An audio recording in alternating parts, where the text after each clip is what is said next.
సహజంగా ఒక భర్త తన భర్త యొక్క వీర్యంతోనే ఆ మహిళకు పిల్లలు పుట్టేలా చేస్తారు ఐవీఎఫ్ సెంటర్స్లో. ఒకవేళ లేని పక్షంలో, తన భర్తతో అది కుదరని పక్షంలో బయట వ్యక్తుల యొక్క వీర్యాన్ని కనుక ఉపయోగించేలా అయితే ఖచ్చితంగా ఆ భర్తకి, ఆ మహిళకి ఆ వివరాలు చెప్పాలి. వాళ్ళు ఓకే అంటేనే అది ప్రొసీడ్ అవ్వాలి. అలాగే ఏ వ్యక్తి నుంచి ఆ వీర్యం తీసుకుంటున్నారో ఆ వ్యక్తి పూర్తి వివరాలు, హెల్త్ రికార్డ్స్, అతని జెనెటిక్స్కి సంబంధించిన కొన్ని వివరాలు, పూర్వపరాలు అన్నీ పూర్తిగా ఆ జంటకు తెలియాలి. అంటే అతని హెల్త్ కండిషన్ ఏంటి, ఏవైనా సమస్యలు ఉన్నాయా, అలాగే కుటుంబాలకి తరతరాలుగా వస్తున్నటువంటి ఏవైనా వ్యాధులు ఉన్నాయా, ఇంకేదైనా సమస్యలు ఉన్నాయా, మానసికంగా శారీరకంగా ఎలా ఉన్నాడు అతను, పూర్తి వివరాలను ఆ జంటకు ఖచ్చితంగా తెలుసుకునే హక్కు ఉంది. కానీ తన భర్త వీర్యంతోనే తాను గర్భవతిని అయ్యాను అంటూ ఆ మహిళ నమ్మింది. తీరా ఆ శిశువుకి క్యాన్సర్ లక్షణాలు కనిపించి డాక్టర్ దగ్గరికి వెళ్తే టెస్ట్ చేస్తే భర్త డిఎన్ఏతో శిశువు డిఎన్ఏ మ్యాచ్ అవ్వలేదు. అప్పుడు అర్థమైంది అసలు విషయం. తనకు పుట్టిన బిడ్డ తన భర్త వల్ల కలిగిన సంతానం కాదు, ఎవరో బయట వ్యక్తి వల్ల కలిగిన సంతానం.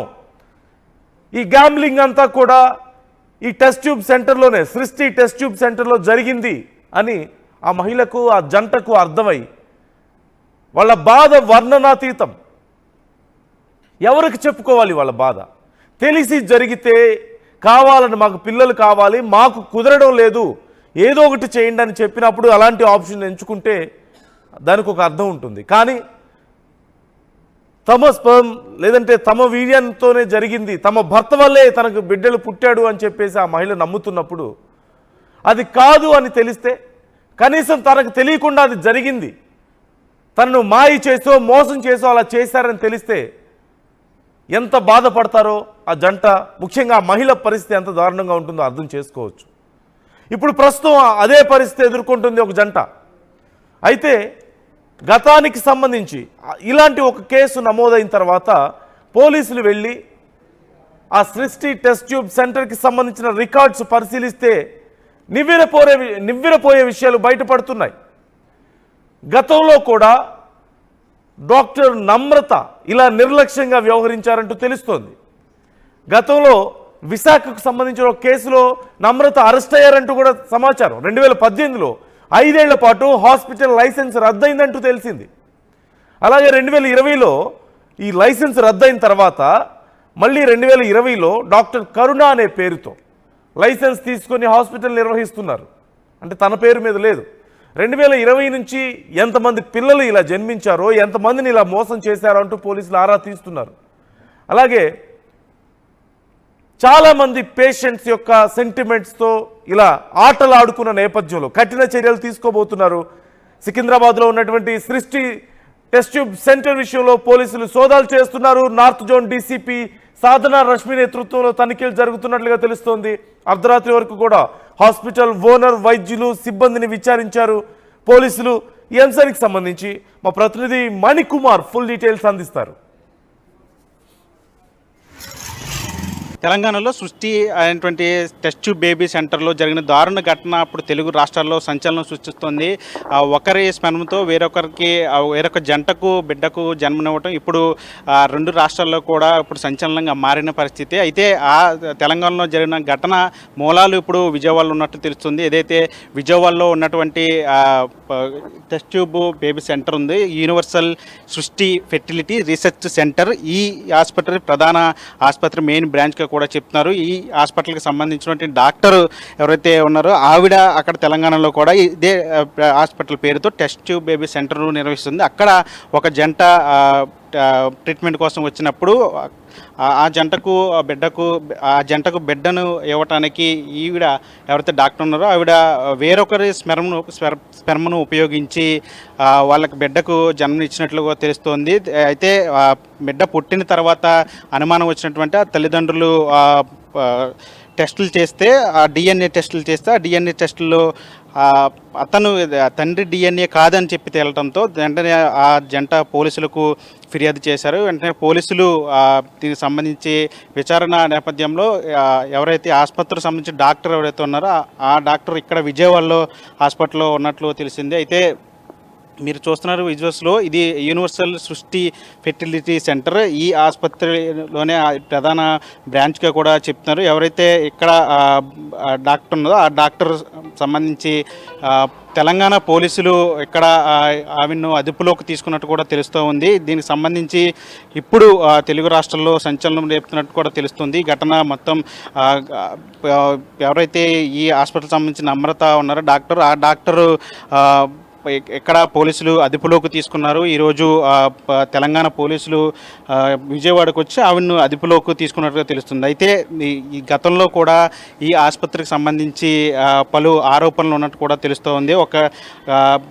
ఈ విశాఖలో కూడా ఈ హాస్పిటల్ సంబంధించిన బ్రాంచ్ ఉంది. ఆ బ్రాంచ్లో కూడా 2018లో ఒక కేసుకు సంబంధించి అప్పుడు మెడికల్ కౌన్సిల్ ఈ ఆసుపత్రికి సంబంధించిన లైసెన్సులు రద్దు చేసింది 5 ఏళ్ల పాటు. తెలంగాణ మెడికల్ కౌన్సిల్ 5 ఏళ్ల పాటు ఈ ఆసుపత్రి లైసెన్స్ను రద్దు చేసింది. తర్వాత 2020లో డాక్టర్ కరుణ పేరుతో లైసెన్స్ తీసుకుని ఆసుపత్రి నిర్వహిస్తున్నట్టు కూడా తెలుస్తోంది. అయితే తాజా ఘటనతో ఆసుపత్రి లైసెన్స్ వ్యవహారంతో పాటు బ్రాంచ్లో ఎంతమంది పిల్లలకు జన్మించారనే దాని మీద కూడా ఆరా తీస్తున్నట్టు కూడా తెలుస్తుంది. మరోవైపు బెజవాడలో కూడా ఈ ఆసుపత్రికి సంబంధించి ఆరోపణలు ఉన్నట్టు కూడా తెలుస్తోంది.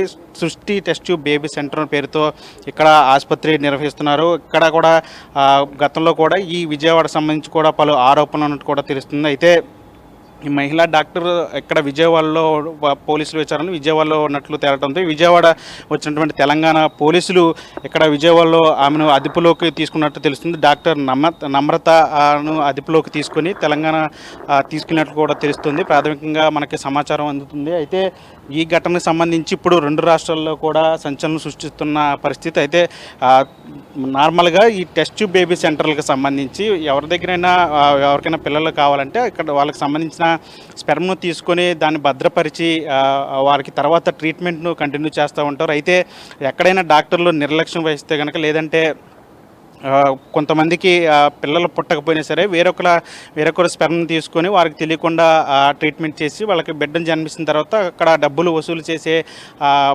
పరిస్థితులు కూడా ఉన్న నేపథ్యంలో ఎవరికి వారు దీనికి సంబంధించి పూర్తిగా తెలుసుకున్న తర్వాతే వెళ్ళాలని చెప్తున్న పరిస్థితి కనిపిస్తూ ఉంది. ఎందుకంటే టెస్ట్ ట్యూబ్ బేబీ సెంటర్లకు సంబంధించి ఇలాంటి ఘటనలు ఎక్కువగా జరుగుతున్నాయి. అయితే ఆసుపత్రులు కూడా టెస్ట్ బేబీ సెంటర్లు కూడా వీటిని గుట్టు చప్పుడు కాకుండా నిర్వహిస్తున్న పరిస్థితి కనిపిస్తుంది. అయితే నమ్రత ఆసుపత్రికి సంబంధించి, ఈ సృష్టి ఆసుపత్రికి సంబంధించి గతం నుంచి కూడా, అంటే విశాఖలో కూడా ఈవిడి మీద కేసులు ఉన్నట్టు కూడా తెలుస్తుంది. అప్పుడు 2018లో ఈవిడ ఆసుపత్రికి సంబంధించి ఎలాంటి కేసులు జరిగినప్పుడు అప్పుడు ఆ లైసెన్స్ రద్దు చేసినట్టు కూడా తెలుస్తుంది. తర్వాత 2020లో వేరొక డాక్టర్ కరుణ పేరుతో లైసెన్స్ తీసుకుని ఆసుపత్రి నిర్వహిస్తున్నట్టు తెలుస్తుంది. ఇక్కడ విజయవాడలో కూడా మనం చూసాం, ఒకసారి 4 అంతస్తుల బిల్డింగ్లో ఇక్కడ ఆసుపత్రి నిర్వహిస్తూ ఉన్నారు. మరోవైపు తెలంగాణలో కూడా ఇదే పేరు సృష్టి పేరుతో అక్కడ కూడా ఆసుపత్రి నిర్వహిస్తుంది. అక్కడికి ఒక జంట రావడం, వాళ్ళు అక్కడ ట్రీట్మెంట్ చేసుకోవడం, అక్కడ బిడ్డను జన్మనవటం. అయితే అక్కడ వాళ్ళకి అనుమానం వచ్చిన తర్వాత ఆ బిడ్డకు డిఎన్ఏ టెస్ట్ చేయడం, ఆ డిఎన్ఏ టెస్ట్లో తల్లిదండ్రులు డిఎన్ఏ కాదని తేలటంతో ఇప్పుడు ఈ వ్యవహారంతో కూడా మొత్తం రచ్చ రేపుతుందని చెప్పాలి. ఎందుకంటే టెస్ట్ బేబీ సెంటర్లకు సంబంధించి ఇలాంటి ఘటనలు చాలా అరుదుగా జరుగుతాయి. కానీ ఈ ఆసుపత్రికి సంబంధించి ఆల్రెడీ లైసెన్స్ రద్దు చేసినప్పుడు కూడా ఈవిడ వేరొక ప్లేస్లో వైజాగ్లోను లేదా తెలంగాణలోను విజయవాడలోనూ ఆసుపత్రులు పెట్టి ఈ విధంగా చేయటం ఇప్పుడు మొత్తం తెలుగు రాష్ట్రాల్లో కూడా ప్రకంపనలు సృష్టిస్తుందని చెప్పాలి. అయితే ఎవరైతే నమ్రత డాక్టర్ ఉందో ఆవిడ విజయవాడలో ఉన్నట్లు కూడా తెలంగాణ పోలీసులు విచారణలో తేలడంతో ఆవిడను ఈరోజు అదుపులోకి తీసుకొని తెలంగాణ తీసుకున్నట్లు కూడా తెలుస్తూ ఉంది. మరోవైపు దీనికి సంబంధించి ఇప్పటికే ఆవిడ మీద పలు ఆరోపణలు ఉంటాయి. విజయవాడలో కూడా ఇలాంటి ఘటనలు జరిగినాయని చెప్పి ఆరోపణలు ఉన్న నేపథ్యంలో, అంటే విజయవాడలో ఇంకా ఎంతమంది పిల్లలకి ఇక్కడ బిడ్డలకి జన్మనిచ్చారు, వాళ్ళ డిఎన్ఏ టెస్టులు ఏంటి, ఇంకా ఎలాంటి వ్యవహారాలు ఉన్నాయి దాని మీద కూడా పూర్తిగా పోలీసులు దర్యాప్తు చేస్తున్నట్లు కూడా తెలుస్తుంది. ఏదేమనిప్పుడు కూడా తెలంగాణలో ఇప్పుడు టెస్ట్ బేబీ సెంటర్కి సంబంధించిన ఈ డిఎన్ఏ మార్పులకు సంబంధించిన వ్యవహారం అయితే ఇప్పుడు 2 రాష్ట్రాల్లో కూడా మొత్తం ప్రకంపనలు సృష్టిస్తున్న పరిస్థితి కనిపిస్తుంది. విజయ్తో మనీ ఆర్టీ విజయవాడ నుంచి. అధికారం ఉంది కదా అనో అవకాశం ఉంది కదా అనో లేదంటే